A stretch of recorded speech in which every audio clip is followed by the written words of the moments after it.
$19,924.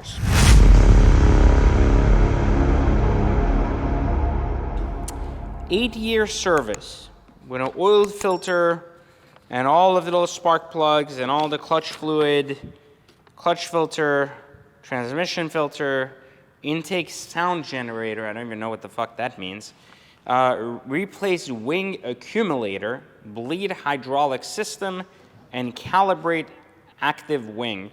And apparently the water pump costs $4,800 installed. Now, you know what the worst part of owning a P1 is to spend $5,000 on rear brake pads. That's pretty crazy, right? That's a $19,000 bill, and that doesn't even include the $3,000 in tires that I put on this car. So, and I thought exotics were affordable, right? Like 22 grand. Seems like pretty crazy, right? Well, good thing we make money, right? Because we can afford these things. But you know what's actually interesting that most people don't know about the P1 is that it's one of the most expensive exotics to own. A lot of it because it was very early hybrid technology, and so it's very expensive with the 918 if things go wrong. But you know, most people see a $19,000 repair bill, and then I freak out a little bit because that's a pretty heavy bill, right? To get from your local guy who fixes your cars. But what if I told you it's actually an incredible bill? Because this repair that was undertaken on this car would have cost over $150,000 at the dealership. So you see, owning exotics and the repairs that come with them really comes down to a matter of perspective. Obviously, buying $1 million plus car is going to have a cost, but you know, that cost would have been a lot worse if it went to the dealer. I would have lost $140,000. But thanks to my friend Rob here at Excel Racing, literally down the street, you should check him out if you're ever in South Florida, one of the best guys I would ever recommend for McLaren anything. McLaren, Ferrari, Lamborghini is the only guy I trust. But the main thing I was gonna say is, like, I was able to take a $139,000 problem and fix it with 20 grand, which is pretty good, and means that now I have my P1 back after 3 weeks, full service, calibration of the battery, and more importantly, the water pump fixed and the actuator fixed in the wing so it can actually go up all the way and work fine. So, do I still love my P1? You know, I've learned a lot about this car over the last, 3 weeks while I didn't have it, so I couldn't really do anything with it. I learned a lot about it because I drove it a little bit before it was all fixed and healthy, and I really got a chance to compare it in this and last video, and if you didn't get to see that, then go ahead and, check out my last video where I did the P1 versus Senna and why one is better than the other.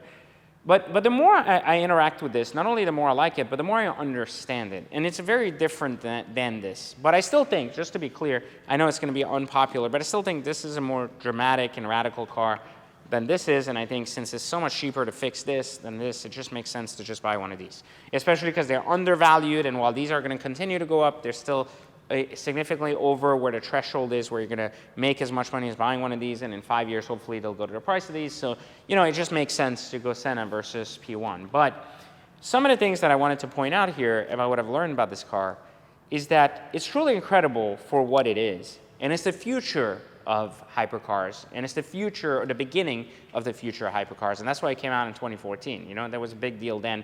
Maybe not so much of a deal now that we have the SF90. But it's iconic in so many ways, and it's incredible to drive in so many other ways. And it's really amazing. But it's really expensive, and it's really scary. Because you have to realize that, like, when you're me and you're used to spending $300 on oil change or a couple of grand to fix this and that, and you realize that everything on this car is basically the reason people are afraid of exotic cars. Because see, what they don't realize is that a lot of parts in this car come from a 720, 765, whatever, and a lot of parts in this car don't come from anything else, so they come from this. And this is one of the scarier parts of what made Lamborghini kind of dangerous 10 plus years ago, and now since the merger with Audi, much more docile, understandable, usable, and doesn't break down as much. It brought me back to something someone said. They said McLaren products are junk. They were like, they're always broken. And it's kind of true. If you watch my video channel over the last, maybe a couple of years we've been talking about cars, you've realized that I've always had more problems with McLaren, 720S, Senna, P1, etc. They're always broken. They always have something. This car had a broken windshield on like day one just from sitting here. It didn't even get driven with 50 miles on it. My 720S was dead 3 times, left me on the side of the road between 100 miles to 400 miles of ownership, which is crazy. And this wasn't a used car. This was a brand new 21. So it makes you think, why do McLarens break down? And you start to realize McLaren's are just a really new company. Didn't Lamborghinis break down a lot when they first came out?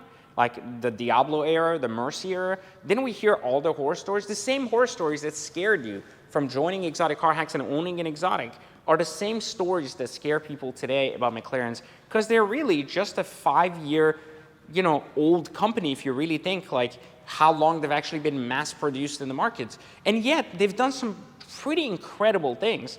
I mean, look at it. Just look at it. It's just freaking beautiful. Like, it's just beautiful. It's like art on wheels. It's just spectacular. It's spectacular, it's beautiful, and it performs incredible. And you see the difference was that even at the beginning of Lamborghini, it didn't perform incredible. It just looked incredible. But at least McLaren got all of those things down. And I think once they work through their issues, this could be, if they don't go bankrupt halfway, but I think all of them almost went bankrupt at some point.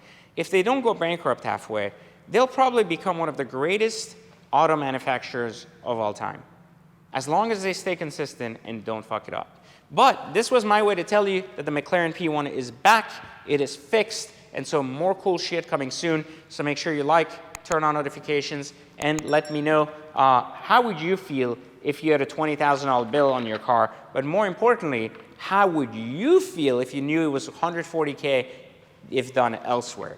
That's the real question you gotta ask yourself. I'm gonna go for a drive because I haven't driven this car in a very long time, and I'll catch you guys on the next video.